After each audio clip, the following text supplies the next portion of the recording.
ગુજરાતનો આવાજ।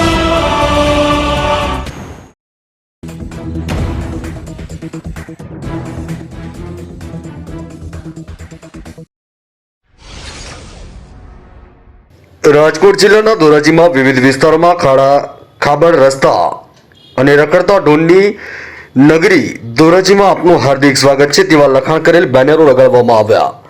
પ્રમુખ ધોરાજી શહેર કોંગ્રેસ સમિતિ દ્વારા ધોરાજીના સરદાર ચોક અને શાહજી કોમ્પ્લેક્સ નજીક અને પ્રશાંત પેટ્રોલ પંપ નજીક આમ 3 વિસ્તારમાં બેનરો લગાવવામાં આવ્યા।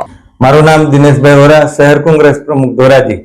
ધોરાજી શહેરની અંદર આજરોજ બેનર મારવામાં આવ્યા છે, જેમાં ખાડા ખબડા અને રખડતા પશુઓની નગરી ધોરાજીમાં આપનું હાર્દિક સ્વાગત છે એવા બેનર ધોરાજી શહેર કોંગ્રેસ સમિતિ દ્વારા મારવામાં આવ્યા છે અને આ એક તંત્રને ઢંઢોળવાનો પ્રયત્ન છે। અગાઉ અનેક વખત આ તંત્રને આંધળા બહેરા અને મૂંગા તંત્રને ઢંઢોળવાનો પ્રયત્ન કરેલ છે, છતાં પણ આ બાબતે કોઈ કાર્યવાહી કરવામાં આવતી નથી। રખડતા પશુઓને પકડવામાં આવતા નથી અને જે રોડ રસ્તાઓ ખાડા ખબડા વાળા થઈ ગયા છે તેને સુધારવામાં આવતા નથી।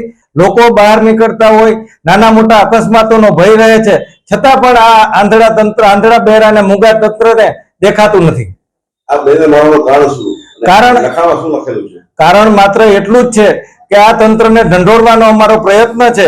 ચૂંટાયેલા પ્રતિનિધિ ધારાસભ્યશ્રી અને સંસદ સભ્યશ્રી તંત્રને કહેતા નથી અથવા તો તંત્ર એનું સાંભળતું નથી તેવું અમને લાગી રહ્યું છે અને બેનરની અંદર અમે ઉલ્લેખ કર્યો છે કે ખાડા ખબડા અને રખડતા પશુઓની નગરી ધોરાજીમાં આપનું હાર્દિક સ્વાગત છે।